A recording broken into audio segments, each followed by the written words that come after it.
পৃথিবীতে এমন একটি জায়গা আছে যেখানে মাউন্ট এভারেস্টকেও বসিয়ে দিলে তার চূড়া পানির নিচেই থাকবে। হ্যাঁ, সেই জায়গাটির নাম মারিয়ানা খাত। প্রশান্ত মহাসাগরের পশ্চিম অংশে অবস্থিত এই খাত পৃথিবীর সবচেয়ে গভীর সমুদ্র খাত। এর সবচেয়ে গভীর অংশ চ্যালেঞ্জার দ্বীপ, যার গভীরতা প্রায় 11 কিলোমিটার। এত গভীরে সূর্যের আলো পৌঁছায় না, চারপাশে থাকে নিরন্তর অন্ধকার এবং ভয়ঙ্কর চাপ। সেখানে চাপ সমুদ্রের পৃষ্ঠের তুলনায় 1000 গুণেরও বেশি। অনেক বছর ধরে মানুষ ভাবত এত গভীরে কেন প্রাণী বেঁচে থাকতে পারে না, কিন্তু বিজ্ঞানীদের অভিযানে দেখা যায় সেখানে বিশেষ ধরনের মাছ, চিংড়ির মতো প্রাণী, শামুক এবং অদ্ভুত সব অণুজীব বাস করে। তারা এমন পরিবেশে টিকে থাকতে পারে যেখানে সাধারণ প্রাণীর বেঁচে থাকা প্রায় অসম্ভব।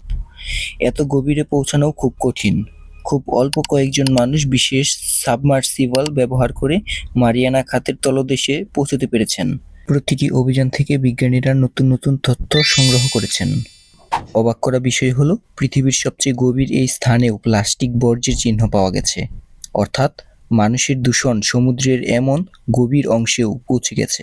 মারিয়ানা খাত এখনো পুরোপুরি অন্বেষণ করা হয়নি, তাই বিজ্ঞানীরা মনে করেন এর গভীরে এখনো এমন অনেক রহস্য ও অজানা প্রাণী লুকিয়ে থাকতে পারে যেগুলো সম্পর্কে আমরা কিছুই জানি না। আপনার কি মনে হয়, মারিয়ানা খাতের তলায় এখনো কি কোনো অজানা রহস্য লুকিয়ে আছে? কমেন্টে আপনার মতামত জানান। আর এমন রহস্যময় ভিডিও পেতে চ্যানেলটিকে সাবস্ক্রাইব করতে ভুলবেন না।